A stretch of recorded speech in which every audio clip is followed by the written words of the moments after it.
Year 2021 has been pretty interesting. As you can see, I'm holding a PS1, and there's some new development in terms of soft modding the system. It takes a couple steps. You already have to kind of have certain things, but I'm going to show you how we can get this PS1. Hasn't been open, as you can tell. The warranty still, is that the warranty seal? Yeah, sure is. So the warranty seal is still on there. So you know I did not open this. Let's see if we get this thing soft modded. So we're going to be soft modding the PlayStation 1 by using something called Tonyhax. This is something that has just been discovered in the year 2021, and we have to give our shout outs to Marco Del Survives. We'll also leave a link in the description down below so you can also actually read all this information. Is quite interesting. In order to get the information into this memory card, you can do one of two things. You can just go the easy route and you can just purchase your own memory card, which we don't recommend because again, this is free information. You shouldn't have to be charged for it, but you do need quite a few things to get this to work. So for example, if you have a PS2 lying around, you'll need something that will go into FreeMcBoot. For me, I have a slightly, not modded, but I have found ways to get FreeMcBoot onto a PS2 memory card. This was years ago.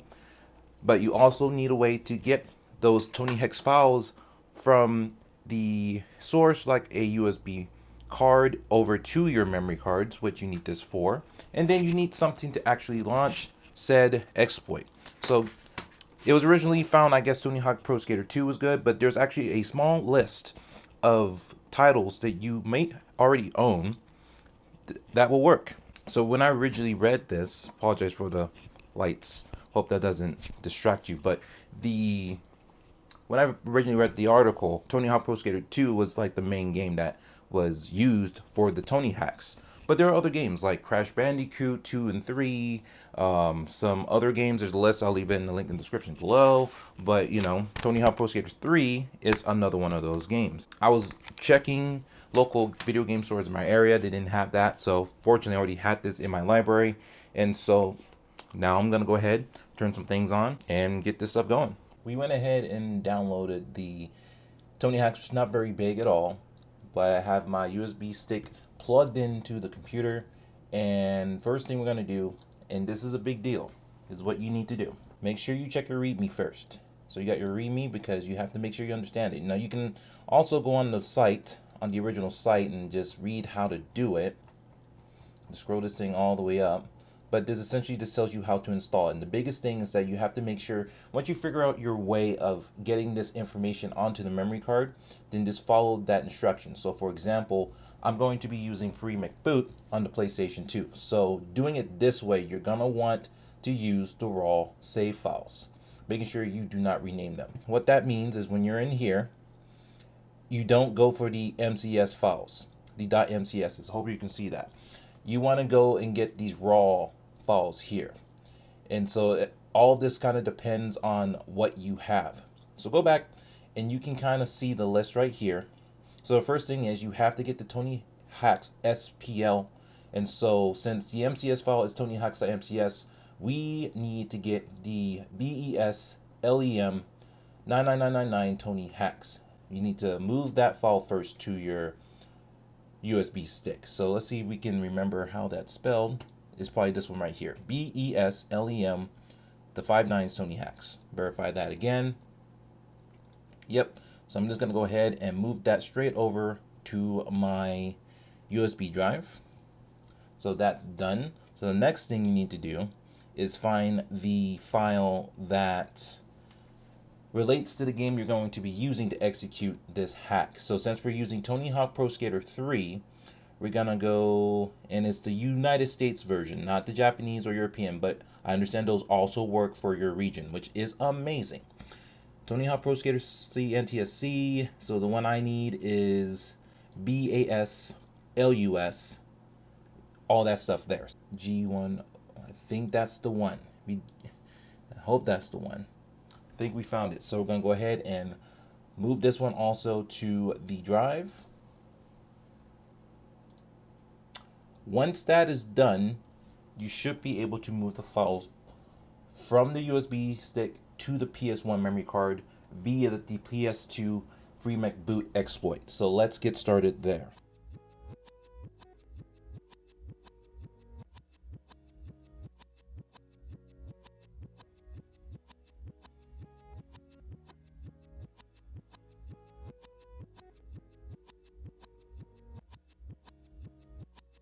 So I know this setup is a little ghetto, but this is what I got. So this is what it's gonna be. So, you know, it is what it is. So we got FreeMcBoot started up. Everything's looking good so far. So we need to use uloch elf. So we'll go in with that. If you're curious as to how to get your PS2 to do cool things like this, if you're interested, leave a comment down below. Maybe I can show y'all. I do have to go do some digging to get all the materials so I can show you how to make your own FreeMcBoot memory card. But I did this myself after doing research. Our mission right now is to get the Tonyhax files from the USB stick that we plugged into the PS2 onto the PS1 memory card. So we're going to do that by hitting circle for file browser. We're gonna go into mass for mass storage and we hit circle for OK. As you can see the indicators on the bottom on what button does what. You'll see the two files that we have right here. Hopefully we copied the right files. So we're gonna hit X to mark these files. Gonna hit R1 to hit the menu. We're gonna copy it by hitting circle. Copy to the clipboard. We're gonna go back to the root. We're gonna go to MC0. As you see, there's MC0, MC1. For the PlayStation system, MC0 is slot 1, MC1 is slot 2. So since the PS1 is currently connected to slot 1, we're going to go into memory card 0. Hitting circle to enter. You will see there are 3 files here. Those are actually 3 different games that actually played on the PS1 memory card to save progress with. So you see Spyro 1, Spyro 2, and I forget what the third one is, but those are not the files we need. Those are actually what's been on the memory card. So we're going to hit R1 for menu and we're going to hit circle, select paste, hit circle. It's going to take a few seconds. These are small files. It doesn't take forever, which is great. After that's done, you see those files are now in there. So we can verify this before we even turn on the PS1. So let's go ahead and hit the reset button on the PS2. Just so y'all can see how this scroll down. Y'all see everything set up. And we go back to the screen. Y'all see me in the background. What's up? So we're gonna hit the browser as you normally would on a PS2, and you'll see there's 2 memory cards. I'll zoom in real quick. If you see how we got things set up, we got the PS2 memory card in slot 2, and we have the PS1 memory card in slot 1. That is relative to what you see on the screen right here. So we'll go ahead and enter. Not the PS2 memory card. We're going to go into the PS1 memory card. You'll see those 3 files. That third one was Mega Man 8. It just wasn't really identified in the file. But anyways, you see the 2 hacked files right here. We have the Tonyhawk Pro Skater 3 Career Tonyhax US, and then we have Tonyhax SPL. Those are the 2 required files. So now there's nothing else to it but to plug in the PS1 and get that started.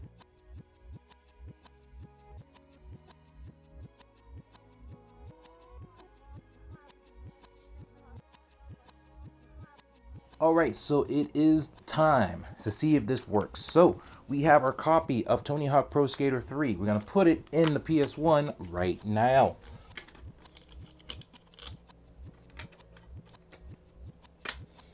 Turn it on. Let's see what we get.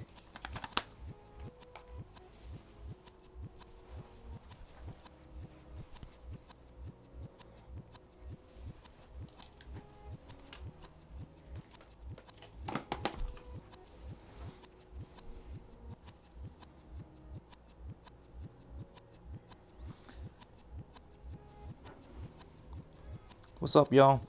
We're just waiting for the game to load, do its thing. As you can see, everything started up. We're going to hit the start button to get past through all this. Tonyhawk's Pro Skater 3. Perfect. So we're at the main menu. It's in the process of loading Tonyhawk's US. Looks like it has done that successfully. So now is the big moment of truth. If we've done this correctly, if we put the right files in place, then when we hit create skater and we hit X, the exploit will do what it needs to do. So here we go. Blue screen, green, fantastic. As you can see, we have initiated the exploit.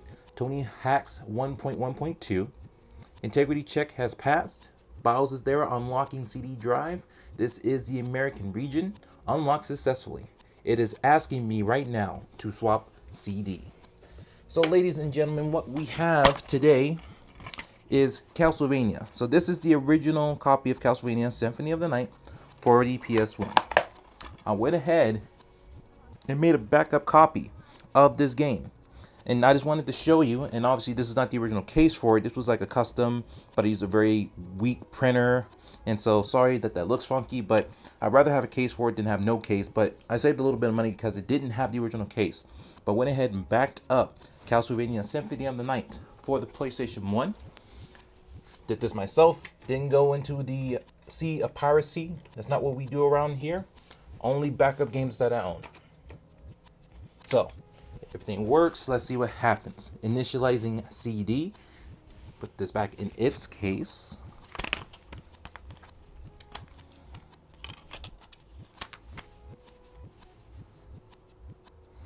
PlayStation's doing its thing. Loading everything. Loading executable. Starting.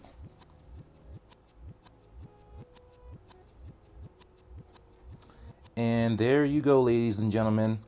No cuts. No issues. Straight into the game. And just to show you, I still have the original game right here in my possession. I don't own multiple copies. You saw me put in the backup in there. It is working flawlessly. Hitting the start button. You have everything as it's intended. Obviously, it doesn't look great because we're using the composite yellow, white, red. It looks absolutely terrible.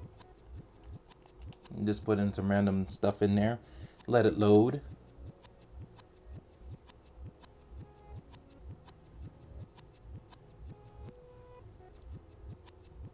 It's doing that video. I'm just going to hit pause or start just to bypass that. It's loading. There we go. It's doing its thing. We are playing Castlevania Symphony of the Night straight off the backup disc. No mod chips. No opening the case. No opening the PS1 and doing all these weird things. I mean, granted, what we have done here is slightly weird. You're doing essentially a swap of a game to make this work. So apparently the compatibility is essentially all the games. At least that's what they say. But me personally, I have personally tried to back this game up, Taken 3. Very great game, as you know. But that didn't work. It says it's missing something. I'm not exactly sure what it is, but that's a good time to report it to see why it would not work. Maybe it needs to be backed up a certain way for it to work properly. But apparently, multi-disc games will work on this as well, which is pretty insane. So there you have it, ladies and gentlemen. That's how we have done the exploit for the PlayStation 1, Tonyhax. Again, I'll leave a description down below. I've already give the credit where credit is due. I obviously didn't create this exploit, but doing this exploit wasn't very difficult. It's very important to read instruction, and if you already have the stuff around, why the freak not? It's a great way to preserve your games, and hopefully the way I've shown you helps you out. Leave a comment down below if you want to see like a PS2, see how we do it on that, to see how we got that going in the first place. But yeah, leave your comments, thumbs up, share the video, all those good things. Thank you for watching. Have a good day.